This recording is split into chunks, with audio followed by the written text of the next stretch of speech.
Good evening, Wild Earthlings. My name is Ben Southall. I am the host of Wild Chats Australia. And tonight we will be digging deep for another 60 minutes into the world of an adventurous soul who is pretty integrated with the Wild Earth family.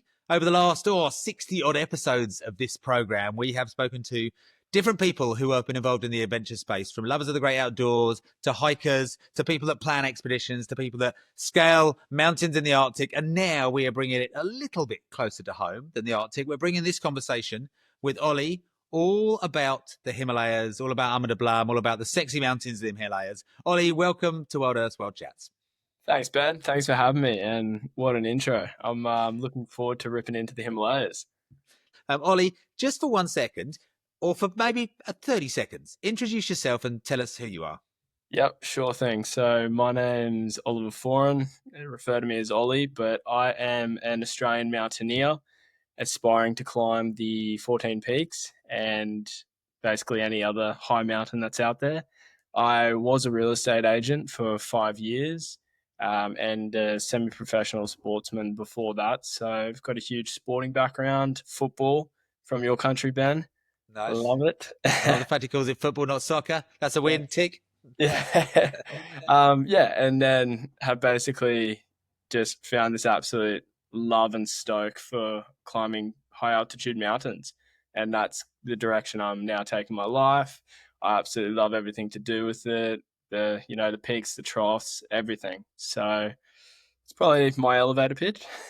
I love it. I reckon we've got just under an hour to sort of dig into some of this. The first place I met you wasn't just through setting up the interview and the opportunity to do this. I was up giving an information night talk at Wild Earth in Brisbane. You work up there. It was all about the Everest Base Camp trek, and you sort of in the storeroom. I was working away, and you chirped over the shoulder and said you just got back from climbing one of the, as I described it, the sexiest mountain in the Himalayas, but also one of the most challenging, Ama Dablam. So it just grabbed me that moment that you are one that goes out there and does the stuff you say you want to do. There are a lot of people that walk past or think one day, and you've taken the bull by the horns or the Himalayan fur, and you have literally gone out there and said, "I'm going to smash these things out and do it." So, how does the background of Ollie go from someone who grows up? Where were you born? I was born in Brisbane. Yeah, So born you're and raised in Brisbane. Brisbaneite through and through, and now someone who sort of wants to explore the world through the art of mountaineering and the skills involved in that.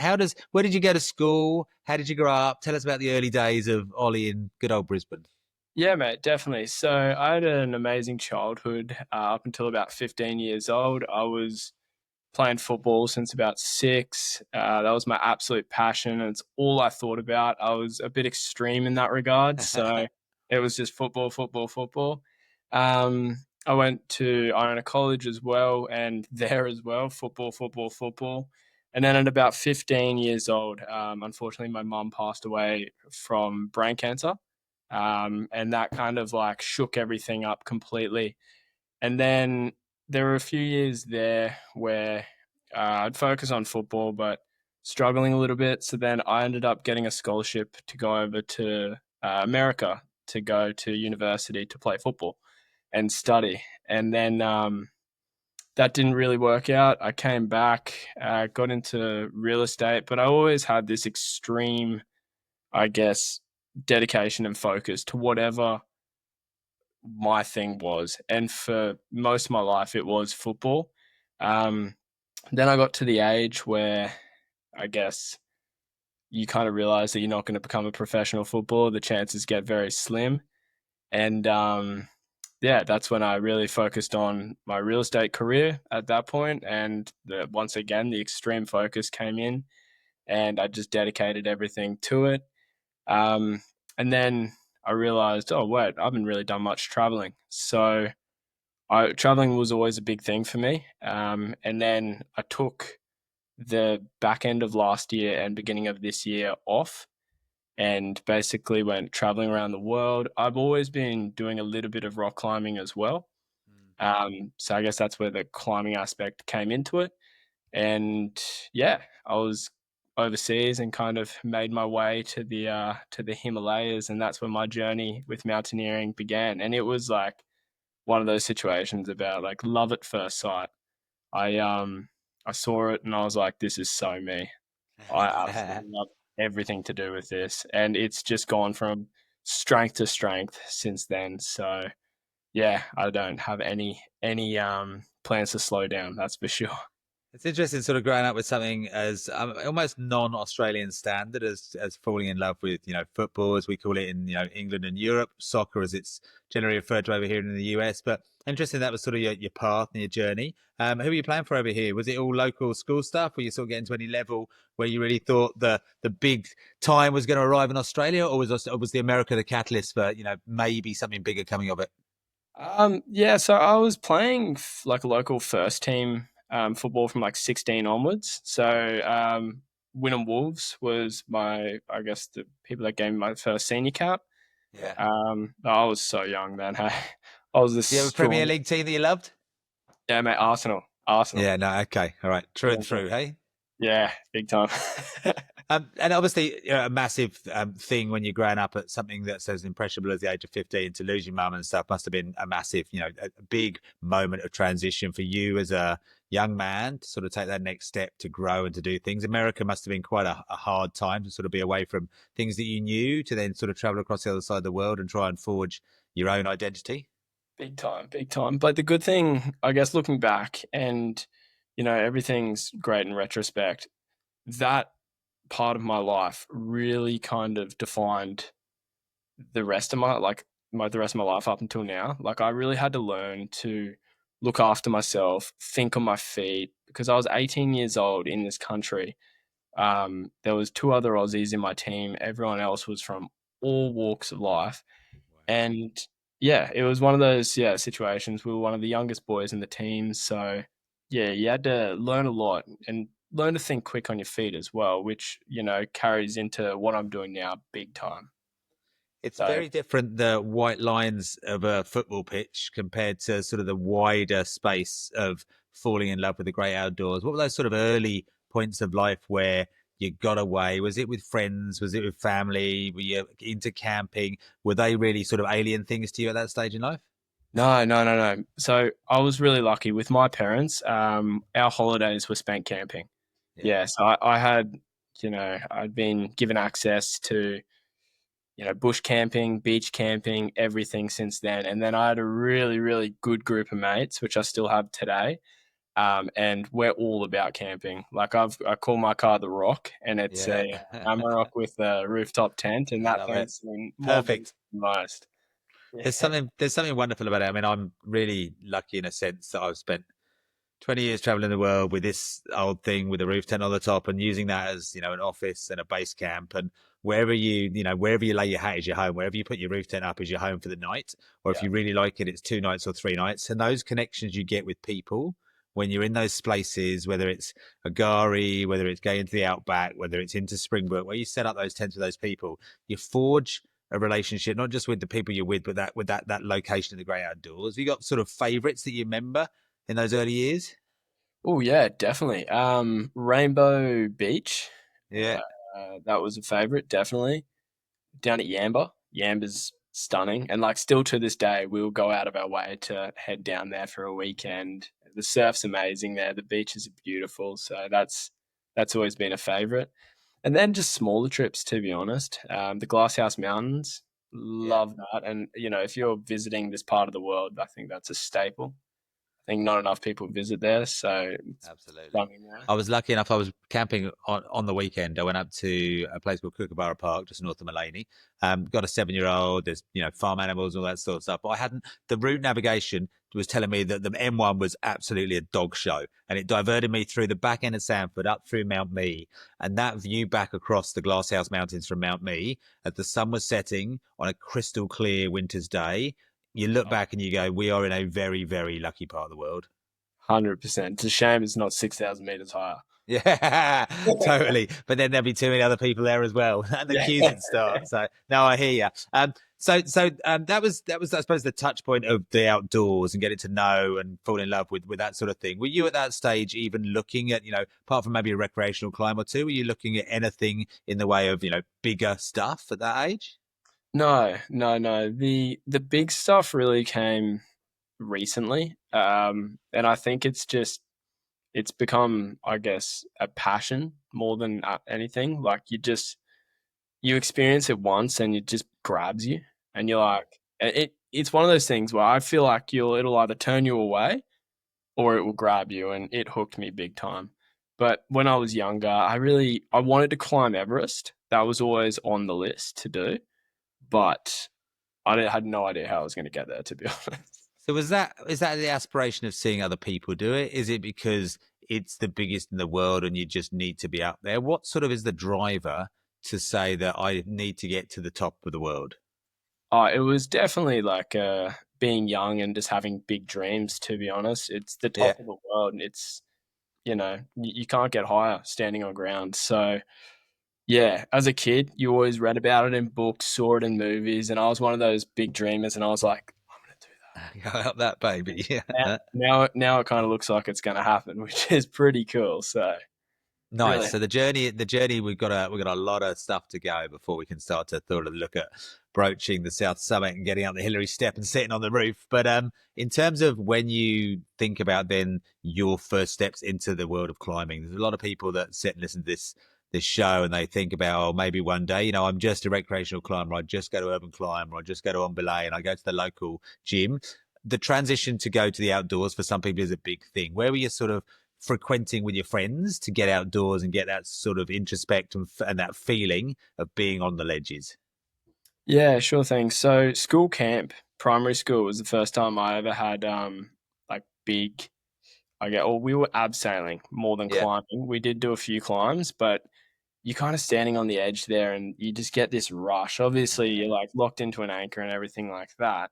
You've got your harness on, you're safe, but there's just something about looking back and being like, whoa, this is it. So, kind of happened school camp. And then in high school, a bit of gym climbing, but more just camping and getting outdoors and playing football. But then after high school, when I started traveling again, I was working. That's when I started finding this passion for climbing that I had when I was a little bit younger. And yeah, so more primary school. There definitely was a bit of time off in high school, but that was filled with other things outdoors, which is fantastic. Do you feel like there's lots of sort of reasons why people I love the climbing. Some I suppose it's the complexity of the technical stuff. Some it's the gear, the equipment. Some is that gut feel, that visceral gut feel as you drop over an edge and the exposure gets you. What is it that sort of brings you back? What is that overwhelming feel that's just says this is why I'm doing it? Yeah, it's to me, it's when you're working towards something over and over and over again, and you finally get it after giving so much training for something. Now with the high altitude thing, it's quite big financially as well. So you've obviously put a lot on the line. And it could be even in the gym. Like today, for example, I was trying to clear a few routes in Urban Climb Milton. And yeah, it's just you try over and over and over and over again, and then eventually you get it. And it's Yeah. that feeling there that, hooks you and brings you back. You're just stoked. You're so over the moon about it. It reminds me so much. I was emceeing some of the Real Rocks about 2 years ago, and there was one that was all about this French climber, and it was in the area south of Paris, and it was these really amazing bouldering rocks, and it was nothing. It was like three or four moves in a row, and this guy barefoot, really, really untraditional climbing guy, but like a beanpole. But he just hit this thing over and over and over again. It was like 2 or 3 or 4 years of trying to pull off this single move that was at the end of like 4 or 5 steps. And to see it was almost like the job was done, the passion at the end of it, the feel, the relief, but then oh my God, that was the life dream. It's over now. What do I go for next? What's next? Yeah, 100%. I just think it's one of those things. Hey, it's like anything in life. You work hard and you chip away, and then you finally hit it and you're over the moon. But you're right, that what next is always a bit of an issue. I've heard like a lot of people when they come back, for example, traveling and stuff like that, they hit a bit of a slump Yeah. afterwards. So I always think it's important, and what's helped me has just been have something else to look forward to. Kind of start planning in your head what's next. And yeah, for me, when I got back from my recent expedition, I did have that period for a little bit, and then I was like, all right, Ollie, there's more out there. Yeah. Let's go. Yeah. You've got to, the horizon is a long way away if there's nothing on it.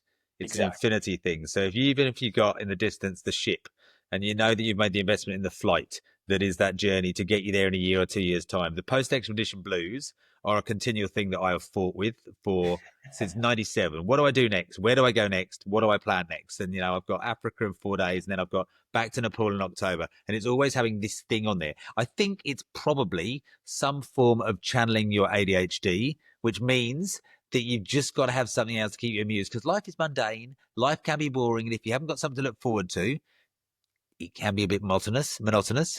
Yeah, 100%. And like, it doesn't need to be as extreme as I guess what our passions are, which is Yeah. going and really getting out there. But it could be like a hike next weekend after you finished work for the week, or if you're getting into climbing, going to a crag for the first time, whether it's Kangaroo Point Cliffs or you head out to the Glasshouse Mountains or behind Gympie. It's just, yeah, it's having You need something to look something forward different to to. break up the normal. Yeah. This is a good one. So last week, I've got my 7-year-old boy, Atlas. One of the mums at school was saying that she's really bored. She wants to go and do a sunrise at the beach, but she'd never get her 3 kids up in time. So I was like, why don't we go down the night before and just camp on top of Elephant Rock at Currumbin, put mattresses out, put sleeping bags out. This time last week, I was sleeping on top of Elephant Rock with 4 7-year-olds and this mum, and we just had this amazing night where we watched the stars, the kids learned about the planets, but it was just different. We broke up the week, we had something to look forward to. It cost nothing, and it was such a rewarding experience. Yeah, and that's what it's all about. That's the essence of just getting outdoors, and that will put a smile on your face as well. Absolutely. Something like that's going to bring joy. Especially when the kids wake up at 5:30 in the morning going, are we waking up yet? And you go, oh, maybe another hour. Yeah. All right, let's get back to climbing. Let's get back to climbing. So you go out and you sort of start to look at the idea of doing some belaying. You get out and do some abseiling. You learn this sort of stuff. Where do you start to learn then the more technical stuff? Where are you growing up to do this? Yeah, so that was more done. I went traveling in Europe, right? And then Yeah. in Europe, saw a few crags there and a few climbers there. And that's when I guess it really started to ramp up. Then I came back, joined Urban Climb. So Yeah. then that's when I was back in the gym consistently and just working on that. And then I went traveling and I was in Vietnam. And in Vietnam, I just found myself, as travelers do, on this random little island, Vietnamese island in the South China Sea. And I was climbing and climbing for weeks there, which was awesome. And I met this guy when we were deep water soloing, Yeah. and he was a mountaineer. So he guides on Mount Rainier in America. And we got along like a house on fire. And he basically has just been, so we're living together in an Airbnb now and climbing every day. And he's just chipping away, just telling me these stories. And I'm just like, Feeding the froth. Love oh, it. just eating it. And like we'd go out, climb all day, come back, and he'd be telling me stories about Mount Rainier and this and that. And then eventually he's like, why don't you just go and do it? And I was like, that's a great question. Why not? There's no better So, reason. Yeah. yeah, so booked a flight to Nepal and headed over there a few days later, which So was it's a big awesome. jump, really, to go from what had you climbed up until that stage? What were you sort of, because you, in a way, it's like having a dive book where you got your dives that you log and all that sort of stuff. What was your log looking like in the lead up to making a decision to get out to the Himalayas? Yeah, nothing even remotely close to what the Himalayas provide. So it was definitely a leap of faith for sure. Yeah. But I was very fit at the time because I was training for our military as Yeah. well. And yeah, that didn't eventuate, but I had all this fitness, Yeah. and yeah, the Himalayas looked like the place for me to go. How do you work out in your head where you're going to, which outfitters you're going to, what gear you need? Tell me about the sort of. There's a lot of leaps of faith in this one. A lot of it can be gut feel, but a lot of it is sort of almost beautiful green naivety, which leads you to that stage. Yeah, definitely. So for me, it was I went on I went on social media, went on Instagram, and checked out a bunch of posts, and then found 14 peaks, 7 summits, and this company called Trek Advisor. And what I liked about the Trek Advisor is how responsive that team was. And I had all Yeah. these questions. I sent it through. They came back the same day. And to me, that was like, oh, these guys seem somewhat professional. But I didn't have anything booked before I got to Nepal because I wanted to meet the guys and make sure that they knew what they were, talking about and doing and everything like that. So I flew over. They picked me up from the airport, and yeah, that's when I met the leader of that. His name was Anil, and we just basically went through absolutely everything. And he got me kitted out as well, so he took me around a lot. What was the peak you were aiming for at this stage? Did you set Ama Dablam, or you got the lead up climbs? No, lead up climbs. No. Yeah, I yeah. wouldn't. I wouldn't have done that off the bat. That's Okay. All right. I thought this was suddenly a huge leap of faith. It was like, yeah, I reckon I can do it. I just need some knowledge. So no. what was on the radar for those first ones then? Island Peak was the first Yeah. one. Yeah. So we climbed Island Peak. We trekked Everest Base Camp first, which was tough. Um, it was fun, but definitely like new experience. Hadn't been to 5,000 meters before. And you just got to acclimatize correctly. I think that's the biggest thing. And then, so I got to Everest Base Camp, came back to Dingboche, spent a few days there letting the body rest, and then we headed to Chakung. And then from Chakung, we headed to Island Peak Base Camp. Now, it was the end of November and bloody cold when we got Yeah, I there. bet it is by then. So European winter, kicking in October, November, December, really cold times. January probably coldest, but yeah, you're Yeah. definitely in a bruising time of year there. Yeah. And like I'm lucky that I had good people to rely on in the country when it came to getting gear and everything like that. So I Yeah. had some good gear on me. Not as good as the gear I've got now, but it worked really well. And when we got there, I think that night it was like minus 25, our first night at base camp.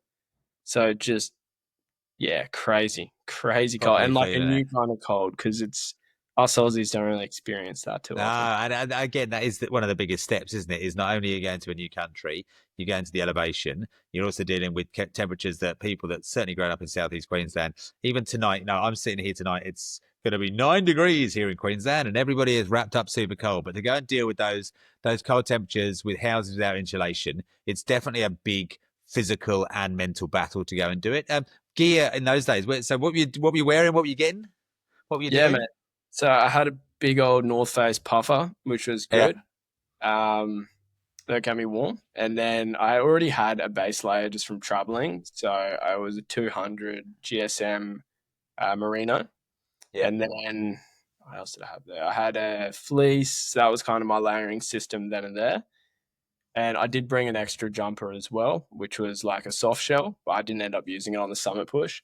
And then gear, I rented actually my boots for the first time. Got plenty of boots now, but yeah, rented those, rented the crampons and the harness, which was good. So got them all in Kathmandu and brought them up So with really, me. if you want to go and do your first peak, there's a few in a way first sort of summits. Nepal is very much about trekking. When you look at Annapurna and Manaslu and the Mustang circuits and all those sorts of things, you look at trekking as probably the biggest income provider for the country. But then as soon as you get into the sort of mountaineering world and people try and break into that first, I want to stand on a Himalayan mountain, it comes down to Island and Meru and Lobuche, the sort of the three entry levels. Just sort of give us a summary of what Island Peak is as a mountain and what it sort of feels like in days and that sort of stuff.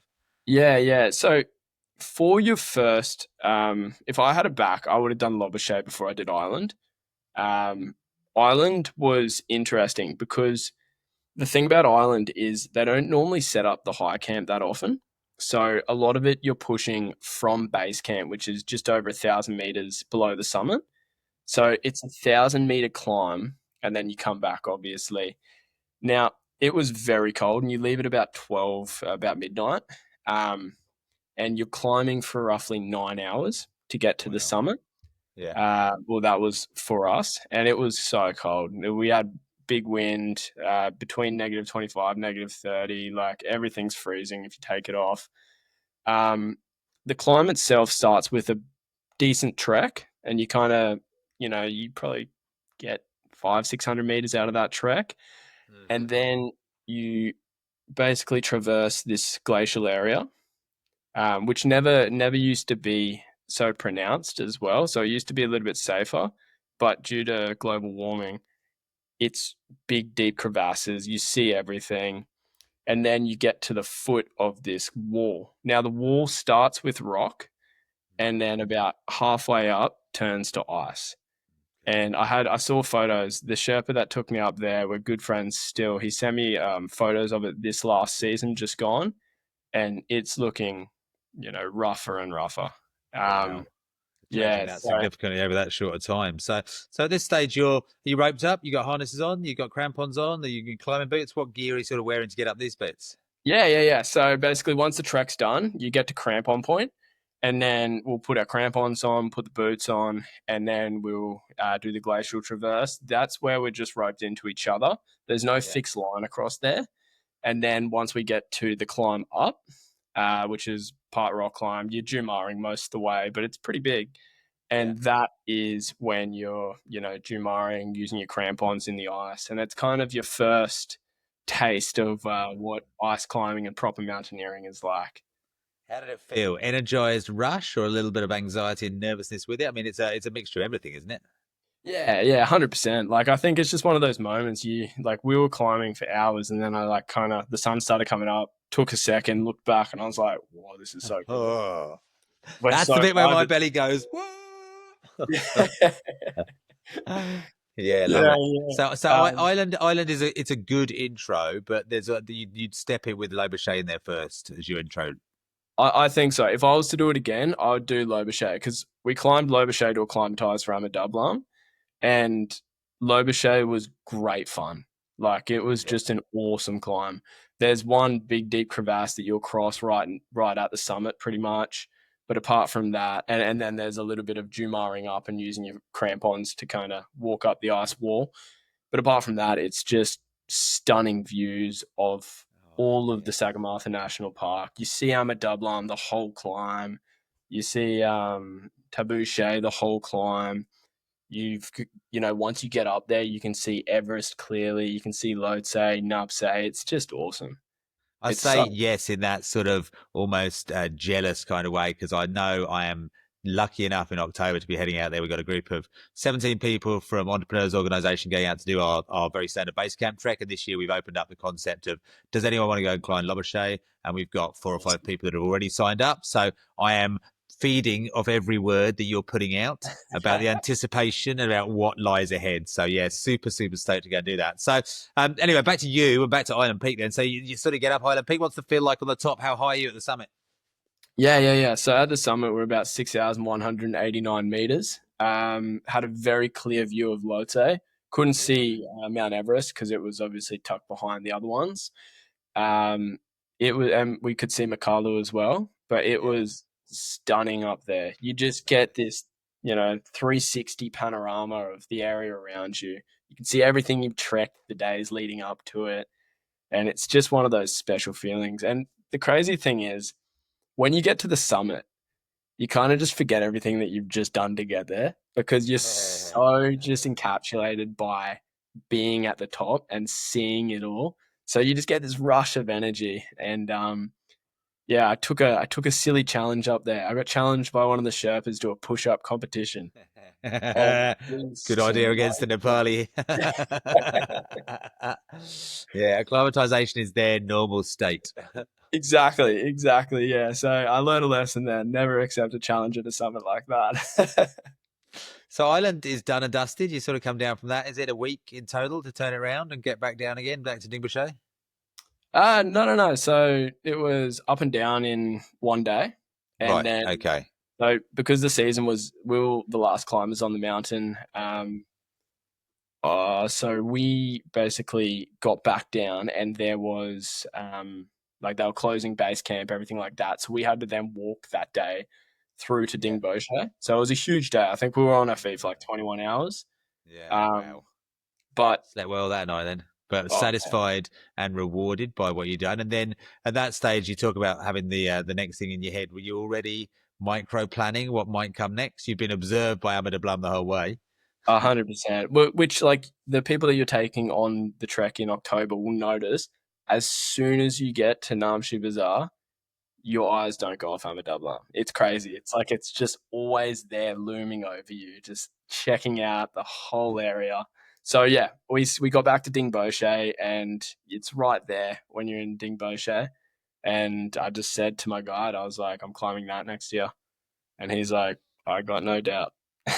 Yeah, and sometimes there's, I suppose, almost throwaway comments that people don't believe, but then you gotta, all you do yourself, I suppose, is you're then looking at when the next opportunity comes. You know, it's not a cheap affair to get out to the Himalayas to go do things out there. Once you're there, it's okay, but you know, coming from Australia, then got to get back. You get back into work, start earning the money, and then do the plan. What's the timeline look like from leaving Nepal at the end of that November window to then when you're looking at coming out to Ama Dablam? Yeah, sure. So got back early December from Nepal and had about a month where I was just taking it easy. Obviously, we're trekking for like 14 days plus 4 days with the climbing and everything. It takes a lot. It's a big toll on your body. So took it easy. And then beginning of January, I decided, all right, this is it. I'm planning Ama Dablam. So I stopped drinking. I've been sober since and just took it seriously and made these plans, built built basically like a little project with it as well. Got some great local corporate support too, which is fantastic. Thank you, Harcourt's Property Centre. Those guys were legends. Iona College, my old school, got involved as well, giving me a few opportunities. And then Wild Earth sent some gear to help me out over there. So Nice. built We all this little need these ones. project. We definitely need these people in our lives, eh? Oh, 100%, mate. It makes all the difference. And then, yeah, just started training like crazy. And then I left, what was that? Beginning of April. So I think I flew in on the 5th of April and then I flew out on the 10th of May. So If anyone is just tuning in, you're listening to World Chats. My name's Ben Southall. I'm your host for probably about the next 30 minutes. We're talking to Ollie at the moment, who works for World Earth, but has an aspiring climbing career that's already building. And we are just deep in the first big summit that's happened. He's been up Island Peak. He's back down again. He's earning the money. And now he's trying to get back out to do Ama Dablam. If you are listening to this podcast, this video, whatever your format you're watching it on, get yourself on Google Ama Dablam, look at the mountain. If you imagine the Toblerone mountain on the side of the chocolate, it's similar to that. It's a Himalayan version. It is stunning. It is angular. It is really the one that peers over you like some majestic Himalayan beauty for 3 days on the Everest Base Camp trek. The look at getting out to Everest Base Camp and to get out to Ama Dablam then, the journey to get there, to train yourself up technically back in Australia, to change your skills from what is a high altitude trekker into a climber, what was that like for you? yeah, mate, that was so having that experience was awesome because you know then what you need to train. And I spent countless hours in the gym, but I wasn't bouldering as much as I was. I was spending time on the ropes, just getting comfortable being on the ropes. You have to learn things like you have to be able to do a figure eight basically not all right, you know what I mean? Very in a very sick state because you're not going to feel 100% at these big mountains. So you need to train your skills so they become second nature. So it was funny. My mates would laugh because I walked around with a little accessory cord and I was just tying prussics on everything and figure I love it. eights. The And addiction is real. yeah, yeah, 100%. And so that was the big thing was just getting comfortable on ropes. And I also wanted to lose a bit of weight because I was sitting at about 85 kilos and I lost a lot in that Island Peak Yeah. expedition. But then I kind of crept up a little bit. So I decided to pull my weight back to high 70s because I thought that's where I'd be able to perform well. And it pays. You want to be strong up there, but you want to be light. You don't want to be lugging around more than you have to Yeah. because it's all about being efficient. So yeah, I just started getting really comfortable on ropes, at crags, in the gym. Also, like when you're climbing, taking a few risks if you're on rope and just feel what it feels like to fall. You know what I mean? You need to trust Yes. those ropes Yeah. that you're on. Okay.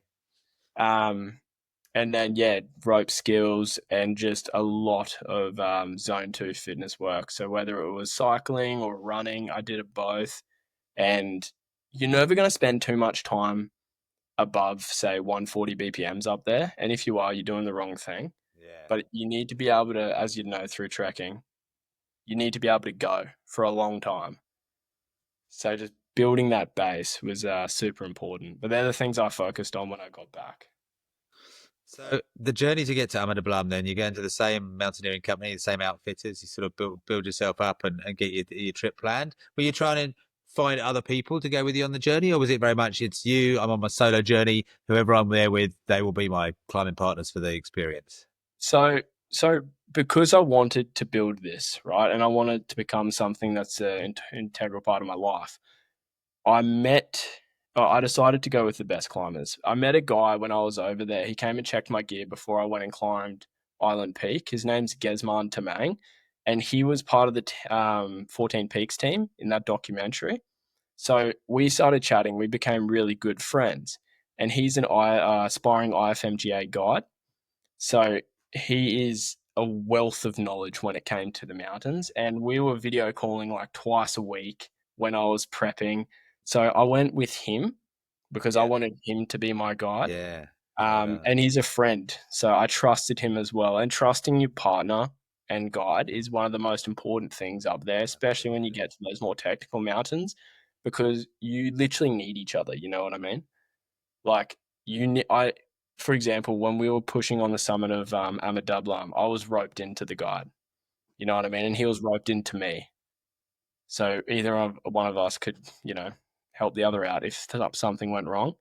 Um, so yeah, I kind of started leaning on Gesman big time, asking him all these questions, what I should focus on in my country, and he started giving me all this advice and help. So I ended up climbing with him, which was great.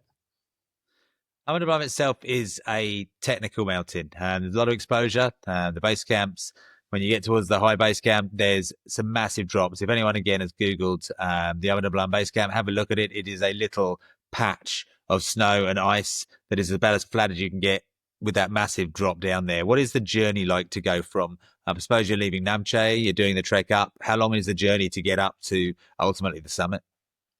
Yeah, yeah, sure. So we took it really slow because we wanted to acclimatize in the region, but not on the mountain. Yeah. So we went to Lobuche, spent a few days there, just relaxing. Then we went to Lobuche High Camp, climbed to Lobuche East Peak, which was great. Came back down, back to Farish, and then from Farish we went to Ama Dablam Base Camp. So by the time we got to Ama Dablam Base Camp, we'd already climbed to 6,119. We were, you'd say, one of the more acclimatized teams at the Yeah. base camp at Yeah. that point, which was good because the thing about Ama Dablam, it is all technical climbing. So you want to limit in this was our strategy. You want to limit the amount of times you have to do Yellow Tower or the Mm. Grey Couloir. So yeah, we just decided to go do that in other parts of and other mountains in the Everest region. Then we Talk us through yeah, those 48 hours, I suppose, the lead up to getting up there and what it feels like. How long are you spending enough another extra night to acclimatize, or are you already done at that? So it's then just really about getting up there. yeah, sure. So we were acclimatized and we got to base camp. Um, at, what was it? 3 nights at base camp at the beginning. Mm. Basically, what happened is we got a ton of snow, and then we found out that the ropes were buried above Camp 2 in ice. So we had to lean on the 8K Sherpas to go and refix those, which they did. Thank you very much.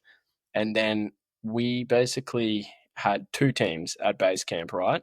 And we are all part of the same base camp, but one was going to go the first day, and we were going to follow suit. And there was an Austrian team and a Polish team that decided to go on the first day. Now, these, in my opinion, were the strongest climbers there. You could kind of just tell with their Yeah, resumes, everything like that. yeah. And they went first. Now, to put it in perspective, it took us 4 days from base camp to the summit. They went to camp one, and then from camp one, they slept the night, 10 hours to the summit, which is Wow, ridiculous. what an amazing show of fitness and strength and guile. Yeah, yeah, and they were so impressive. But unfortunately, on the way back down, one of the Austrian climbers slipped and fell and lost his life. So we were meant to go that next day originally, but we had to deal with getting the rest of his team off the mountain, and then with dealing with the loss of who became a friend at base camp. So that was really tough, and that put pause on our plan. So we decided to just give it a week because most of the teams on the mountain turned back after that and said, Yeah. nah, giving up for the season. That's done. It's unclimbable this season. Too hard basket. So a lot of them went home. A few of them quit mountaineering altogether because of that tragedy. And we kind of took pause and said, hey, let's just sit tight here for a while and see what happens. So our team decided to stay at base camp. Then for that week, the mountains, it's like they're alive. Like the mountain just started giving us 20 centimeters of snow every night, huge storms then and there. Like it just got really hectic and it turned pretty much every team away. But our team, we're just like, let's just stay. Let's just stay. We're going to get a shot eventually. So we ended up staying at base camp for 2 weeks after that tragedy. Wow, it's a big effort to just stay there that long and sit it out. It was huge, mate. It was huge. And like we would go on daily hikes back up to it's called Advanced Base Camp. It's about what was that? It's like 5,400 roughly. So we're trying to keep our acclimatization going, and then we'd do a lot of technical training as well. And yeah, that patient paid off because we ended up getting a shot, which was amazing. So when the window opens, how are you getting your notice? Is it mountain weather, and then you've got the guides that are sort of relaying the information to you? There's a window opening up. How does it sort of work for comms up there? Yeah, sure thing. So our base camp suppliers were huge because we're on the mountain for a lot of the time. So if we were trekking up or anything like that, we had a sat phone and a radio. Yeah. So they would be relaying real time comms to us with what's coming in, and then we would also forecast. So the funny thing was the forecast was meant to be a week earlier, the weather window, sorry, and it just kept getting pushed back, pushed back, pushed back. And yeah, it got to the point we ended up getting back from our climb, having one day in Kathmandu and flying back to all of our respective countries. So, Right. So it was that close at the end. oh, seriously, yeah, we squeezed it in just in time. When you talk about we as a push, who is the we that gets you up there, and who are you climbing with? Yeah, sure thing. So we were a team of four, and it was myself and the other Western climber was Andy, a friend of mine. He's Lithuanian, very strong guy. And then we had Gesman, who was our guide, our lead guide. And then we had another Sherpa, Gan. And so how it ended up working was we went from base camp to camp one, took us about 7 hours of climbing. We rested at camp one. Then we went from camp one to camp two, where we had to pass a yellow tower, and that was right before camp two. Yeah. So it was decently sketchy climbing all day. And then right, like 6 hours of climbing right at the end, you have to climb this 30-meter vertical wall with a 1,000-meter drop straight below you. And Wow. you're like, you're a bit cooked by the time you get there, like you've been up at altitude all day. Mm. So that was a bit of an experience. I And bet then, it was. I mean, that's the stuff. That's the make or break, really. I mean, you got pinch points as intense as that. It's either I turn around and go back, and I suppose overwhelmingly there must be sitting in there the Austrian, the death, the reason why these things go wrong. So how do you put the blinkers on and focus through those moments? yeah, it was one of those moments where you just have to take some deep breaths and just be like, look, what happens to tragedy? Trust your training, and you have to trust the ropes as well. At the end of the day, it's the only thing that's going to get you up there. So trust your training, lean on all that practice that you've done, lean on your fitness, what reserves you have at that time, and just do the right things. You know what I mean? Use two safeties. That's the biggest thing. Use a double safety. If there's more than one rope on there, clip your safety around multiple ropes. Because if one goes, there's another one there to There's a stop you. backup. Yeah, Use your ascender. You know what I mean? Like some people try to rock climb it. We were there to get to try some of this mountain, right? yeah. We were there However you did to it. have an amazing experience, but the end goal was to get to the top safely. So use your Juma, you know what I mean? And just all these small things, if you lean on that, you're going to have the confidence to go through with it. How far are you short of summit day when you're sort of climbing up that final part of that last day, that vertical wall? So we're about 48 hours away. Yeah. How does the So last day go? What does it feel like? When do you get the call? When do you know you're going? yeah. So it was pretty cool. So from camp two to camp three, And most teams will do a summit push from camp 2, but because we had like hideous conditions the whole time, it was snowing the whole climb as well. We decided to set up a third camp, which is on this little ridge at 6,400 meters, and it's Yeah. got 1,500-meter drops either side.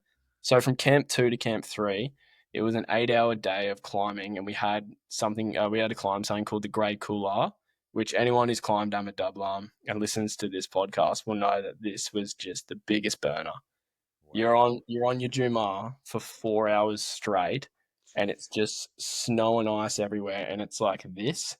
So you can't really catch like a good spot to set up for a little while and take a breather, and you're just grinding front crampons into blue ice the whole time.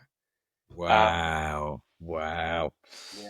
Uh, the walk in there or the climb, the scramble, what is it to get yourself up there? Is there a mass of flags up there? How does it sort of appear? Where's this? Sorry. The summit itself, when you're coming up to that final crawl in.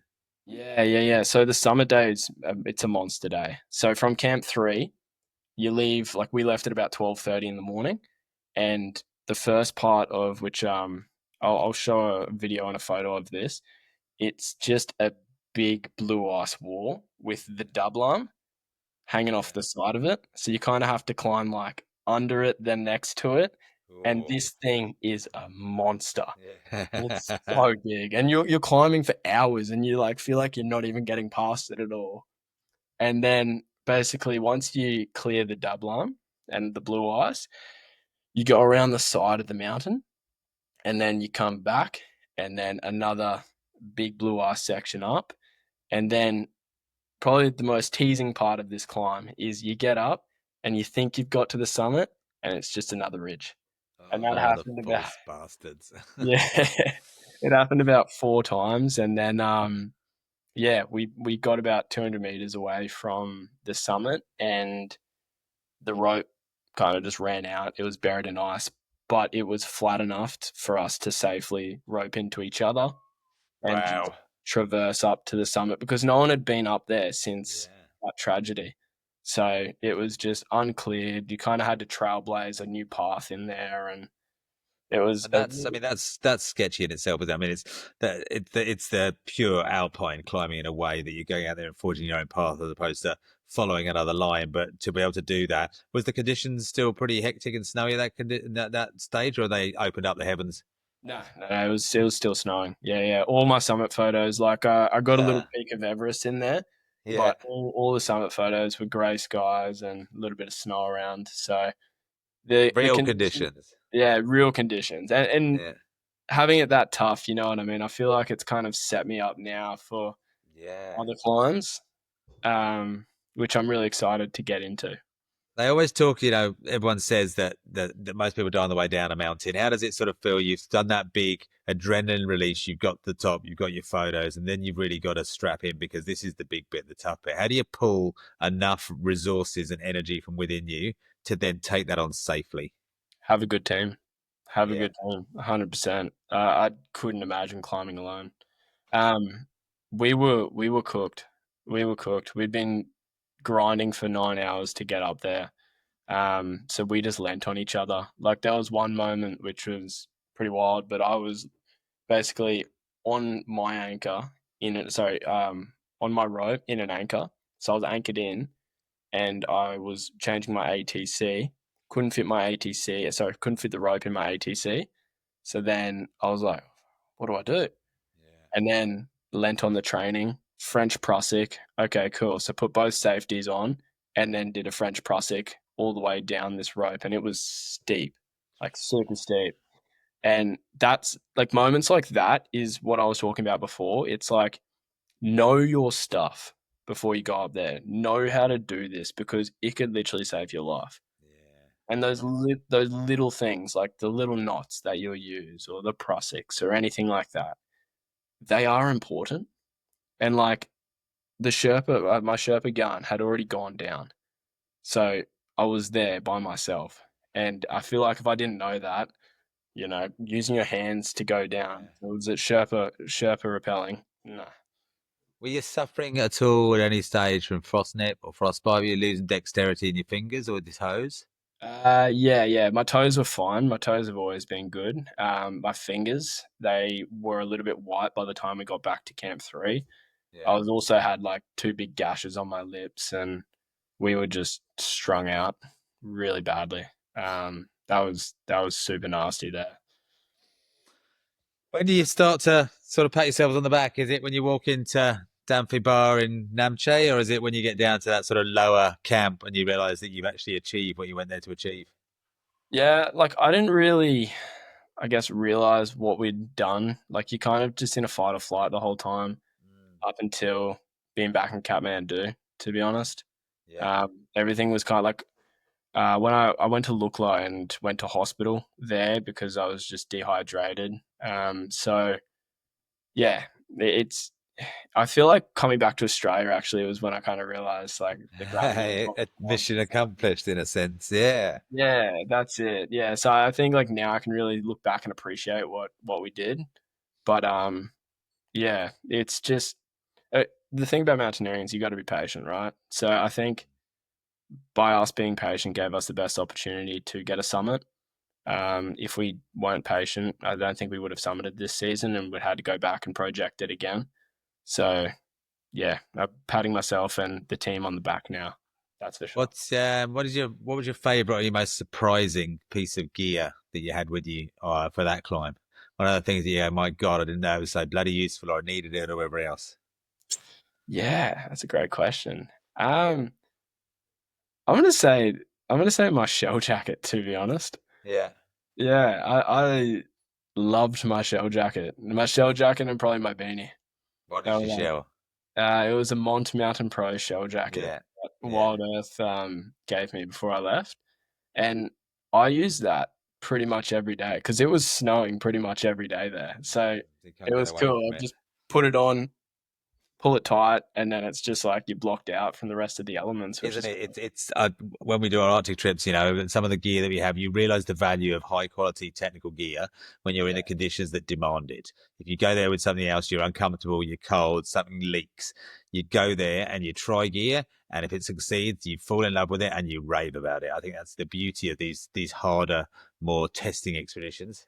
yeah, big time, big time. So no, that was a vital piece of gear there. All right, Ama Dablam, let's put a big tick against that one. We've managed to get back from the Himalayas. You're safe. You got your fingers, you got your toes. Where does the mind go to next? The project sort of continues and rolls on.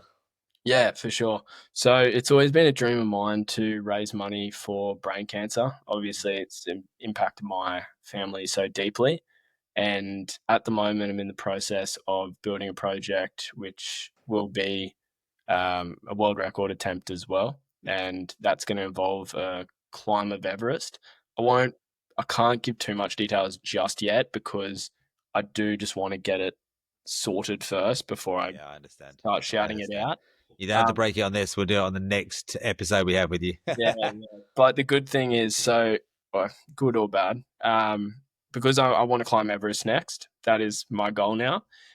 I got an email from Gesman basically saying they changed the law in Nepal. You now have to climb to 7,000 meters. 7,000, yes. So I'm going to be going and climbing Lenin Peak in Kyrgyzstan Oh before. wow, Before. that's beautifully diverse in comparison to the standard travels, isn't it? Yeah. Talk to us about that one. I know the country, but I don't know the peak.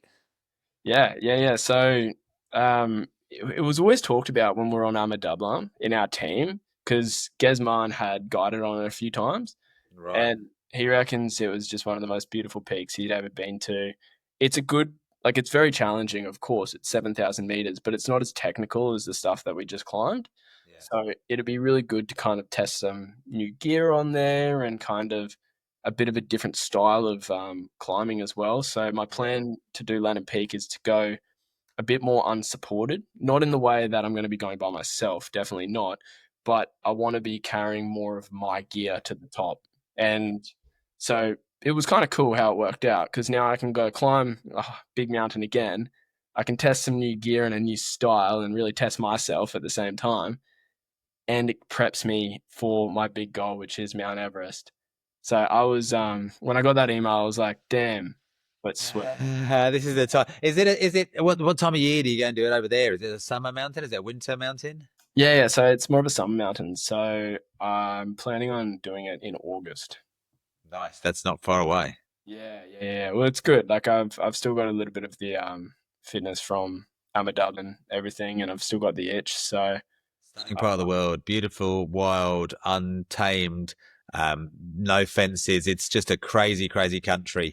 Some mad experiences there in Colonel Mustard, to be honest with you.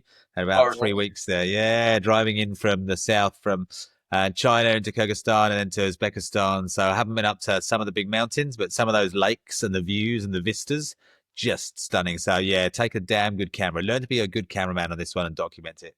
I think so. I think so. Yeah, mate. You'll have to give me some pointers as well, and little places I can travel afterwards. Yeah, I mean it's crazy city, but they've got its amazing national sport called bukashi, which is played on horseback, and they take a dead goat or a sheep and they swing it like an arm ball rather than a football. And you have to lean down and get this dead buck, basically ball of a sheep, and that's their national sport. And to watch that at the national finals in their stadium in the middle of August, so it may well be on when you're over there, but it's a whack place. It's good you don't drink because vodka's a big part of the culture as well. So. Oh, really? Yeah, absolutely. Listen, we're almost getting there. Give us a time scale on your Everest stuff. When are you looking at sort of getting over to do those? Yeah. Well, the goal that I'm working towards, I want to be climbing next Everest season. Yeah, That's it. just under a Yeah, year. and it's gonna be a big task. Obviously, finding the corporate backing. I want to Mm, raise a lot of money for brain cancer. I'm just kind of yeah. finalizing what charity it's for at the moment. So it's going to be a big undertaking, but I've got amazing people in my corner. So I've got I guess, the belief that we can make it happen. If anyone is thinking about just embarking on the journey to go to a bouldering gym or to go and do their first trek, you now currently work at the World Earth Brisbane store down at DFO there. Where do you climb? Where's your sort of day to day for your recreation? Yeah. I live in Barden, so I like Urban Climb Milton. It's Nice. yeah, it's a nice sort of gym, but it doesn't have any top roping or lead climbing. So West End's, I probably spend 50% of the time there as well, and have been going to a few crags since being back too, which has been You awesome. don't. Your hair doesn't always look like that, so someone might not recognise you under the Himalayan fur. But what does it look like at the moment, Ollie? You got to get it out. You showed me earlier. Look Yeah, at this. Look at the beast that is unveiled. yeah, I got a bit of a blonde tinge to myself at the moment. love it. Are you on the socials? Is there any way that we can sort of follow the adventures? Yeah, please. So Oliver Foran, first and last name on Instagram. There's some amazing footage of the climbs that I've done, the Himalayas as well. So if you're interested in the Himalayas, definitely go check it out. Love it. Well, from all of the Wild Earth, Wild Chats audience, it's been an absolute pleasure listening to you, to dip inside your head. It's given me the inspiration to think about doing a little bit more come October. I'll hopefully be up on Lobuche and I'll be having your words resonating through, saying how much fun it was to climb rather than just shitting myself. If Awesome. not, I will see you in store. I'll probably chat to you beforehand. Ollie, thank you for all your time tonight. Thanks, Ben. Appreciate it, mate. Good to see you.